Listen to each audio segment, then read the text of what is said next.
Hey, what is up guys, this is Sleet, and as a follow-up to my advanced sword techniques guide, I am doing the aspect of Nemesis at 32 heat. As you know, this aspect gives plus 30% bonus critical chance, and so that means you can start critically striking even without an Artemis boon, but that is the boon I'm going to take to increase this up to plus 45%. That means I'll be critically striking almost all the time. So let's go over the basics. For keepsakes, I'm taking the Artemis keepsake to ensure that I start off with her boon, and I am taking the high damage and rapidly deploying companion, Meg, which will be useful since I'll be taking the 5-minute tight deadline, Pact the Punishment. And here is my setup for the Mirror of Night. Everything is pretty standard and self-explanatory. The only thing that I'll call out is I'm taking Family of Favorite rather than the usual privileged status, because the bulk of my damage is going to be coming from my attack, and since I have Artemis on my attack, I'm not going to be applying status effects regularly like I would normally do. While Hunter's Mark does count as a negative status, it doesn't apply to the enemy that I'm currently attacking, so that's why it's not the optimal option here in the mirror. Finally, here is my setup for the Pact of Punishment.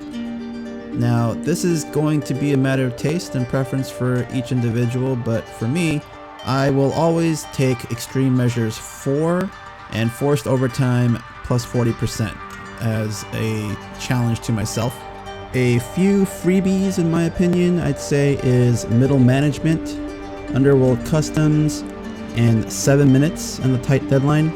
To get 5 minutes, you'd have to kind of play like a speedrunner, which might be challenging, so I plan to put out a guide on that in the near future. So despite taking the Artemis keepsake, I am presented with the hammer here, and oftentimes that could be an unwanted thing, but here I lucked out with the double-edged hammer, which is the best hammer I can get for this build, and the best hammer I think for the sword altogether, so I'm happy with that. The keepsake only guarantees that that god's boon will be the first boon that you will see. It doesn't mean that you'll see it in the first room or whatnot, so just keep that in mind. Speaking of boons, let's talk about which of the 4 gods that I would be targeting for this run. So obviously Artemis will be the top priority, and also Athena for her defensive properties, as I discussed in my previous video. I'd also want to get Aphrodite for the duo boon, the Rend duo boon. I end up being unable to get her this run. Instead, I end up getting Demeter and Zeus instead, which works out in the end. So just goes to show that sometimes you don't get the cards that you want, but you can still make do with the hand you're dealt. And I'll just say right here, I absolutely hate these witches, especially when they have benefits packages. If they get increased attack speed plus homing projectiles, that can just ruin a run. So I'll just put that out there. One nice thing about Nourished Souls, I mean, this might be obvious, but all of your healing is increased, right? So also the chthonic healing that you get, the plus 3 normally when you enter each chamber, becomes plus 4. So that's actually quite nice, especially when you expect to take damage in each room. Another thing I was thinking of is selling the Demeter boon, but if you see here, I just got a second Demeter boon, meaning for me to pick up another god on my bench, I have to get rid of all of that god's boons from my bench, and I can't. It's hard to do so when you have more than one of them. So at this point, I decide to just keep with Demeter.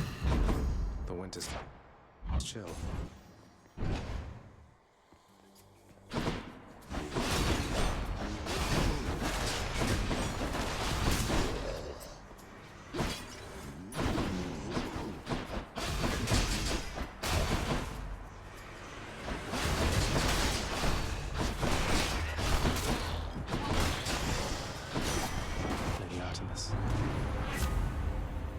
If I were brave enough, I would take Hunter's Dash here, but I'm weak sauce, so I'm gonna hold out for Athena's Dash.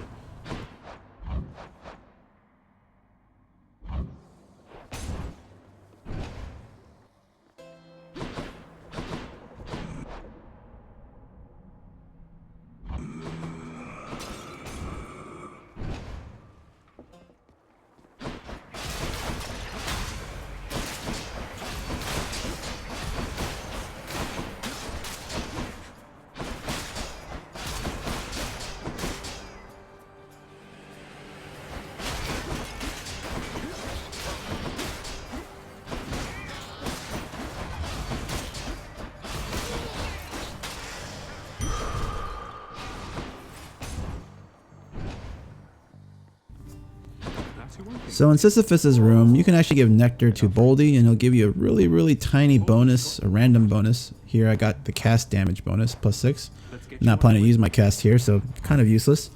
But yeah, I'd recommend this is the way you use your Nectars after you've unlocked everything in the storyline. But before then, I'd say don't do what I just did. Again with the witches, this is why Athena's Dash makes perfect sense for this build, and for just any build whatsoever in high heat, because of these darn projectiles. I don't have it, but just keep in mind that you can destroy at least those guys' projectiles with your sword. So as long as you're dashing toward them or through the projectiles, you are fine. Here I'm rolling for the whatchamacallit, the hyper sprint plus rush delivery combination. Got hyper sprint.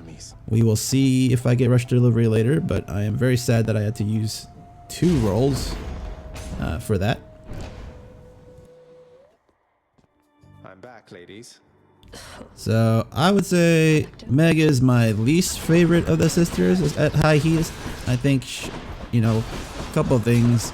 I think her movements are harder to avoid at high heat and plus 40% forced overtime. And also she has 4 phases, so she'll go invulnerable 3 times, which is 1 more than the other sisters. But we take them down all the same.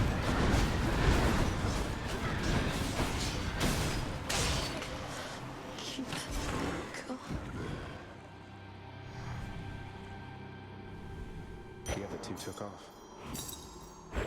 Mine. And I'll say this again, I know I've said this in previous videos. I'm probably going to say a lot of things that I've said in previous videos, since you might be seeing this video for the first time. But when you're here in between biomes, don't pick a keepsake until you've checked the store and the pool of purging, in case you need to equip a particular keepsake, say a particular god's keepsake, to help you out in your run. Whether that means you want to get another god's boon, or say you got a chaos gate and you want to get the cosmic egg. So yeah, just keep that in mind.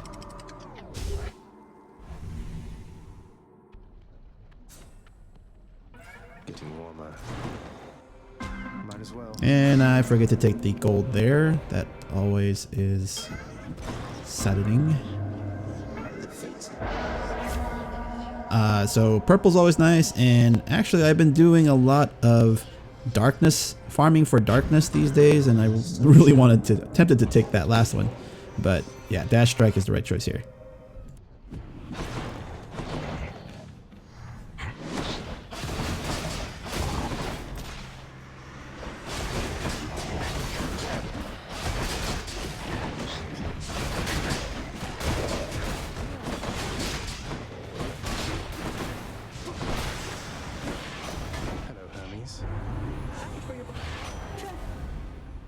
So I roll here to get the rush delivery, and nope, I don't get it. Probably should have just taken the attack speed bonus. It was plus 30%.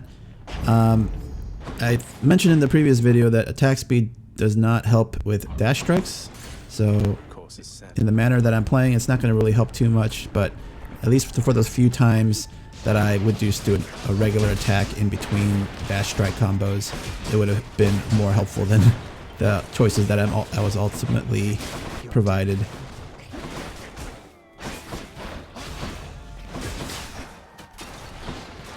Just in time.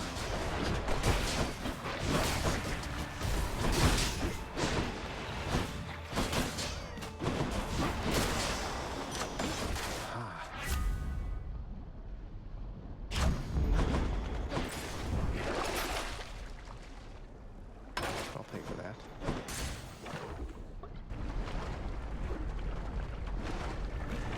So this is a great time to use Meg, and pay careful attention when I'm going to be using Meg here. You want to hover around this guy, and then right when he lands, you want to use Meg. That's going to take the shield away from the big toenail droppy thing, and you probably could have killed him if I just had one more hit. Oh, and also don't want to dash strike over that ripple thing. It can't be destroyed, obviously, so I should have just done a normal dash there. And I got Divine Dash. Perfect.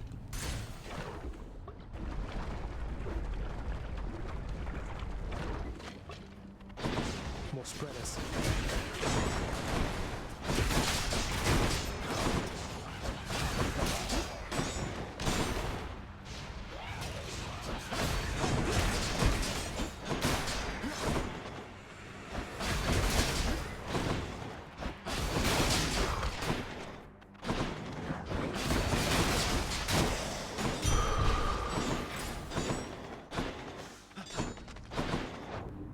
So here's a crossroads where I probably should have chose to do something differently. I end up taking Zeus. I was just thinking Zeus call and increasing my damage that way, and it ends up working out. But another thing I could have done is not take Zeus and wait for Aphrodite to get that Aphrodite duo boon, and that probably would have been better in the end. So, you know, hindsight is 20/20, right?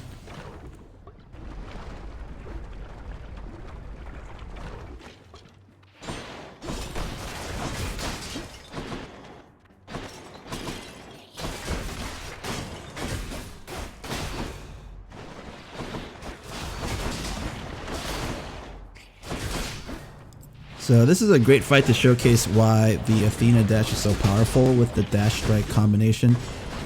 Basically, your sides and your rear are protected by Athena's deflect.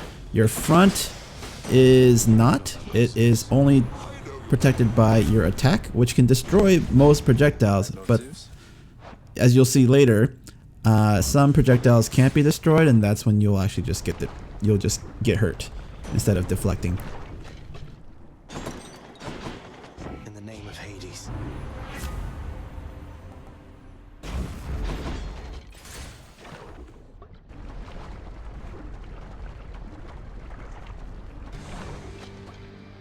Good day, Lenny. And now, prepare to die.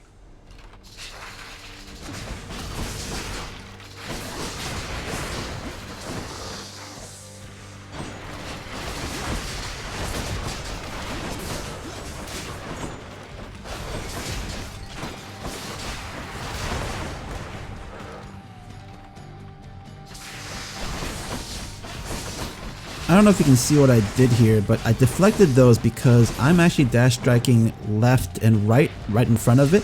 Enough to hit him, but when he sends out his projectiles, they're actually coming from the side. Hence, they get deflected rather than destroyed, or rather they can't be destroyed. So, rather than getting hurt.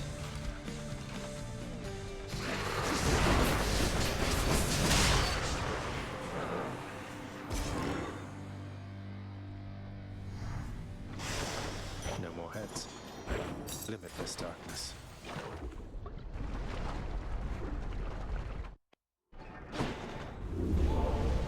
We'll have you back here soon. I still need these. So here's just a toss-up between Hunter's Mark and Billowing Strength, since I can't sell Deadly Strike, obviously. Either one's fine. I ended up choosing Billowing Strength. Either one will probably come up again, so I just ended up just picking one. Should be useful. Closer.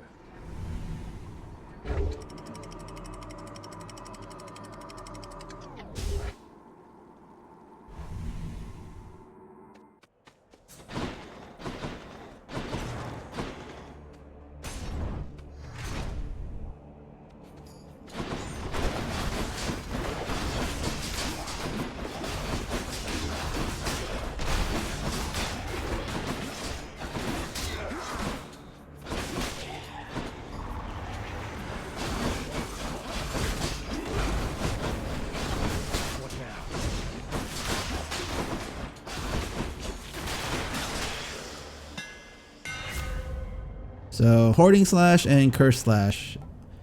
If you ever done those meme builds with the sword, with combining those with Flourish Slash, they're pretty fun, but and I've tried them, but in high heat scenarios, they're kind of hard to use. Just because Hades at the end does just so much more damage than you could heal up.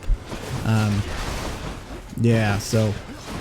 And that's for Curse Slash, actually. The Hoarding Slash, I just saw Alien's video having over 9,000 gold and doing ridiculous damage. That might be an exception. Olympus, I accept this message.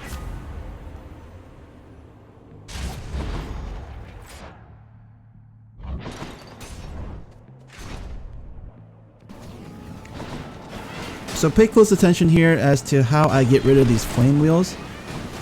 You can obviously get rid of them just by killing them, but another way to do it is just dashing through the bushes or some other obstacle, and they'll just eventually explode since they can't follow you, or it'll take too long to go around.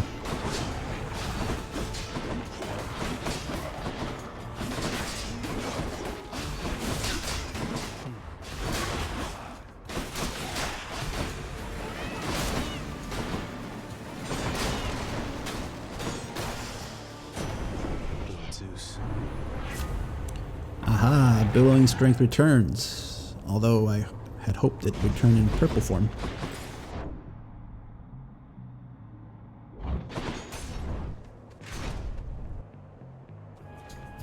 Damn, it's Asterius.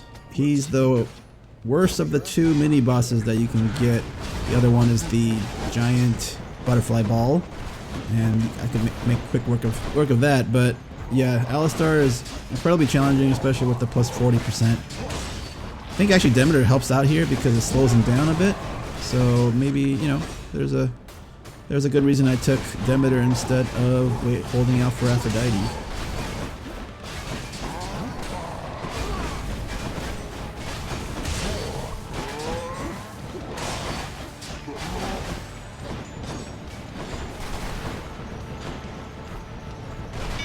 Haha, the fool, he killed himself by running into the pillar.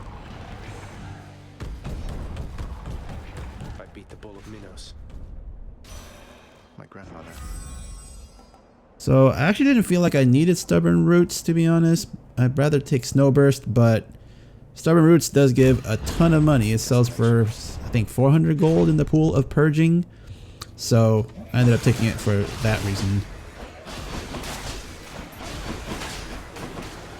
So right here is an example of what I mean by not being invulnerable in the front. Despite the Athena dash, you'll see I take one of those spears or those giant arrows right to the face, and because I was doing a dash strike, I end up not reflecting it. Had I just done a regular dash, it would have been reflected.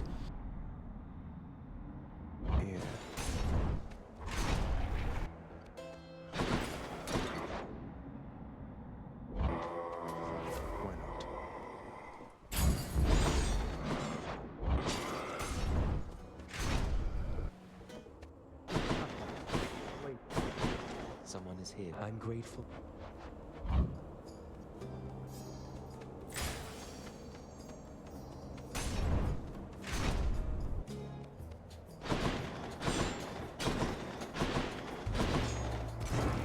Oh, somebody's going to be upset.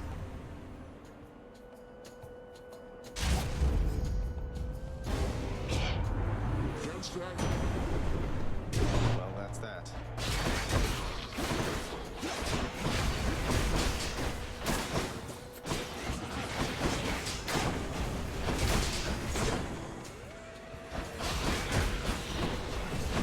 What else?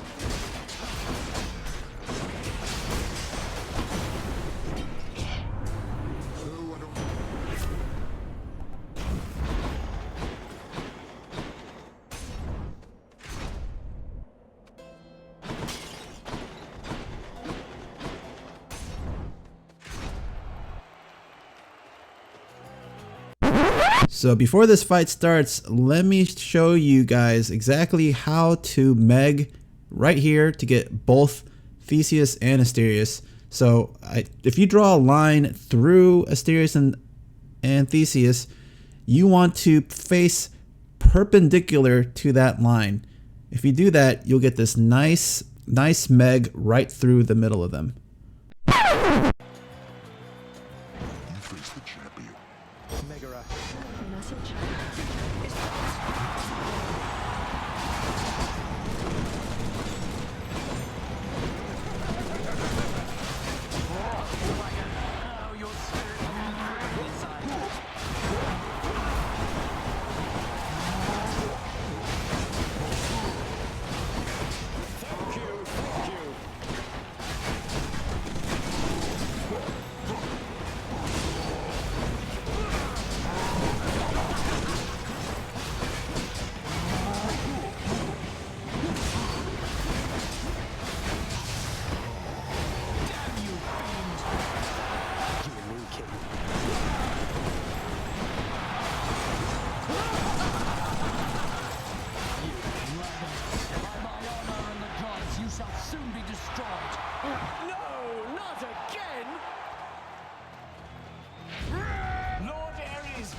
Who's champion now? For the mirror. There's my shade. Guess I'll be going then.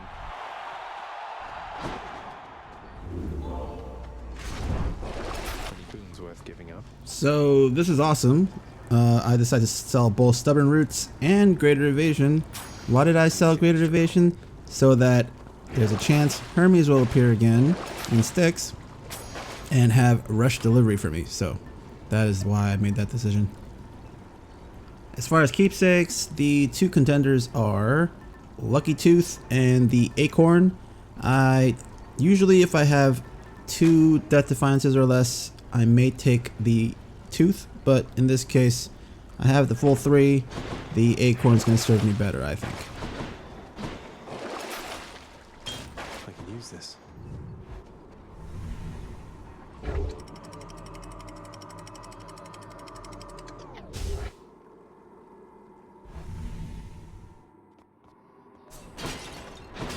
Just got to get through Cerberus up there. Lo and behold, there it is. There is the Hermes boon. So I'll say it's possible to be offered 3, but most of the times you're only offered 2. That's why I went ahead and sold it. And I also sold the Stubborn Roots there for the money because it costs 700 gold.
Should check this way.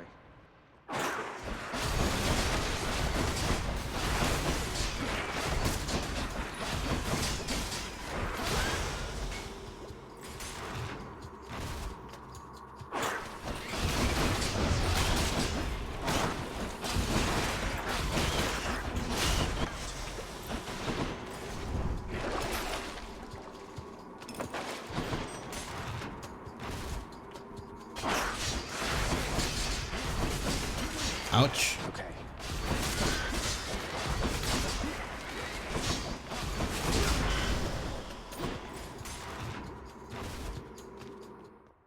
No satyrs.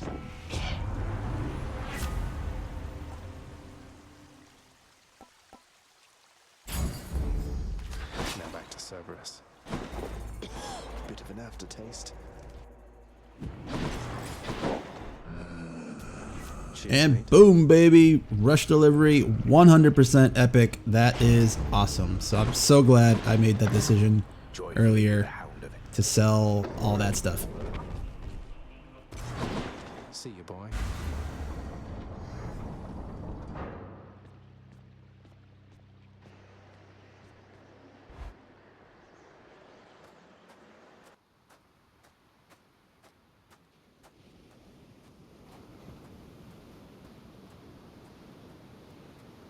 Already here? Seems our underworld still has many failings I shall have to deal with after this.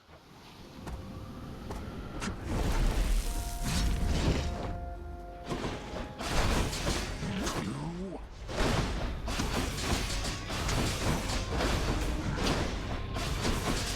Darkness.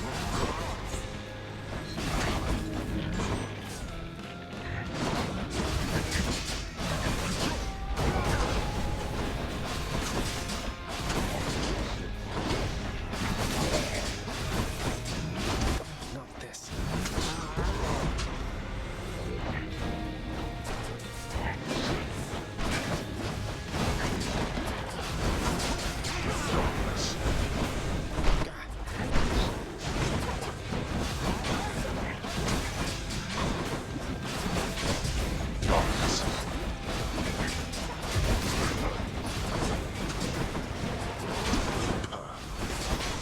Darkness.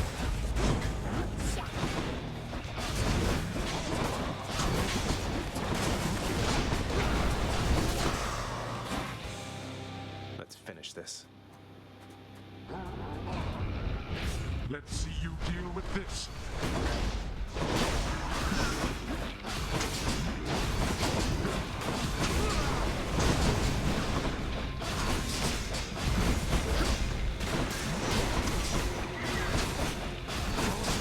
So note to self, please take it slow. All I was thinking about is let's do massive damage, so be careful.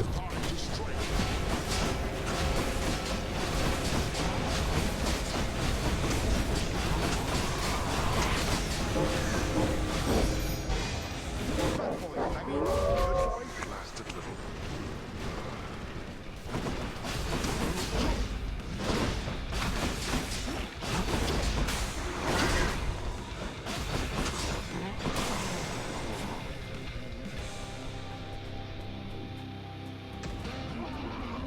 No holding back.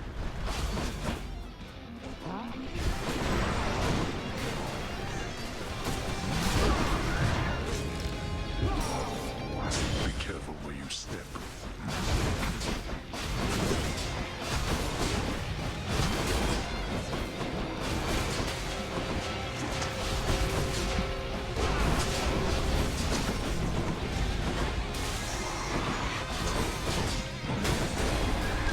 Note to self again, take it slow and get out of the corner when you're being pummeled like that, and don't fight right next to a pot either.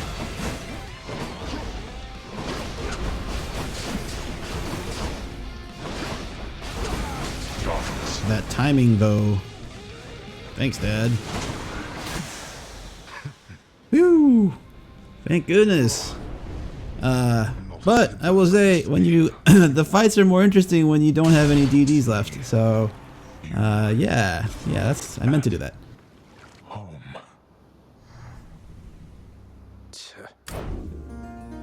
And there you have it. Thank you so much for watching this video. Hope you guys found that entertaining and helpful. If you have any comments or questions about anything, please let me know down in the comments. Otherwise, I will see you in the next video.